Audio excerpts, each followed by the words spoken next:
ये E20 का जो मामला है ये बहुत बड़ा इशू है। नॉर्मली हम कहते हैं कि दाल में कुछ काला है, मगर ये दाल ही काली है। दोस्तों, गाड़ी की टंकी खोलते हुए राहुल गांधी ने E20 पर जो बोला, जो वीडियो जारी किया है E20 के मुद्दे पर, वो इस बात को दिखाता है कि E20 पर अब समूचा विपक्ष T20 नहीं टेस्ट मैच खेलने वाला है और मोदी सरकार का तगड़ा टेस्ट होने वाला है।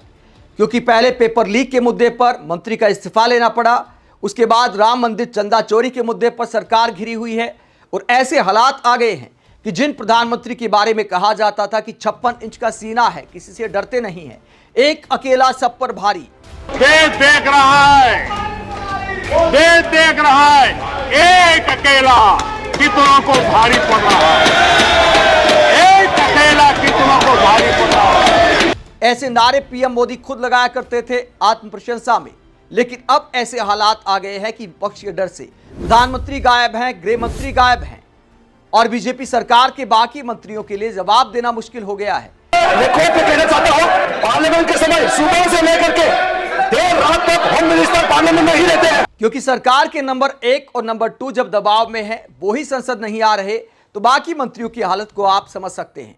नितिन गडकरी इतने दबाव में है कि E20 के मुद्दे पर कोर्ट चले गए कि मुझे बेवजह टारगेट किया जा रहा है, लेकिन अरविंद केजरीवाल और तमाम विपक्षी नेता अब इस मुद्दे को छोड़ने को तैयार नहीं हैं। अरविंद केजरीवाल के बाद राहुल गांधी भी मैदान में आ गए हैं और E20 के मुद्दे पर अपनी गाड़ी की टंकी दिखाते हुए राहुल गांधी ने क्या बोला है, बयान आगे आपको सुनाएंगे। पहले अरविंद केजरीवाल लगातार जो हमलावर है इस मुद्दे पर, गोवा में प्रेस कॉन्फ्रेंस करते हैं और क्या कहते E20 को लेकर क्या सवाल उठाते हैं। सीधा सीधा सवाल पूछा है कि आखिरकार फायदा किसका है, क्या देश का वाकई E20 से फायदा है। अरविंद केजरीवाल क्या लॉजिक देते हैं, जरा सुनिए। देश दुनिया भर में जिन जिन कंट्रीज ने E20 लागू किया, they gave themselves 10, 15, 20 years before this decision was implemented. Brazil is at the forefront.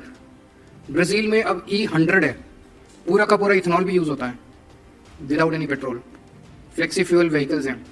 पर ब्राजील ने 50 साल लिए E20 करने में। इन 1931 Brazil introduced E5 and they introduced E20 इन 1985। 55 साल के बाद उन्होंने E20 किया और अब जाके उन्होंने E100 किया, लेकिन वहां पे E30 और E100 दोनों के बीच में ऑप्शन मिलता है।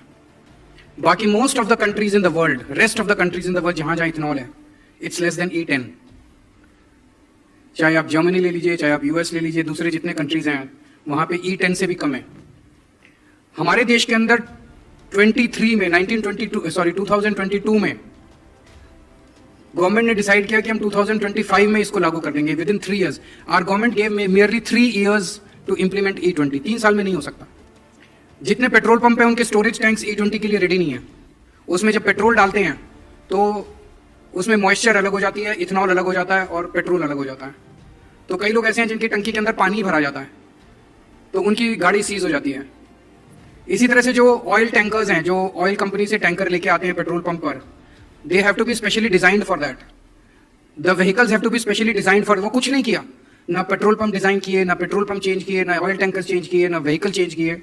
हमारे मोदी सरकार ने जबरदस्ती इसको लागू कर दिया, थोप दिया पूरे देश के अंदर।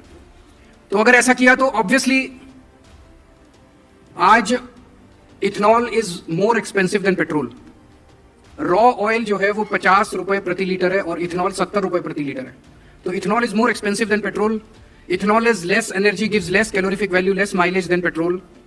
Then why is Modi government imposing ethanol on the country?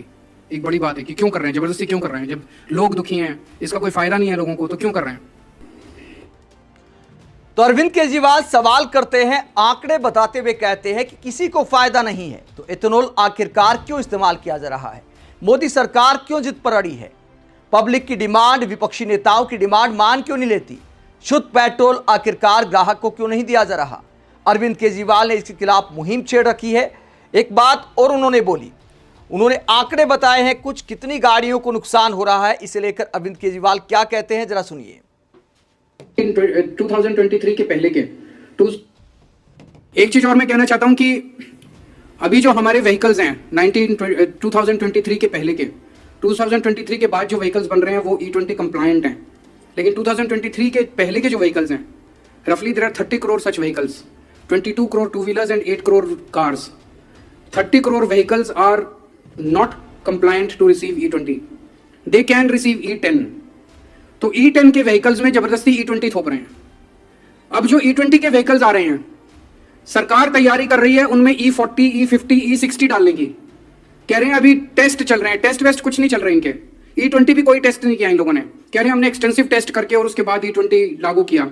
अगर टेस्ट किया तो उसकी रिपोर्ट दिखाओ ना, रिपोर्ट नहीं दिखाते, तो इसमें कोई टेस्ट नहीं किया, या टेस्ट किया तो एडवर्स रिजल्ट्स थे। अब कह रहे हैं हम E25 लेके आएंगे, E30 लेके आएंगे, E40 लेके आएंगे, लेकिन टेस्ट कर रहे हैं। अभी वो टेस्ट नहीं कर रहे, वो माहौल शांत होने की वेट कर रहे हैं कि जब माहौल शांत हो जाएगा तो E30, E40 आपके ऊपर।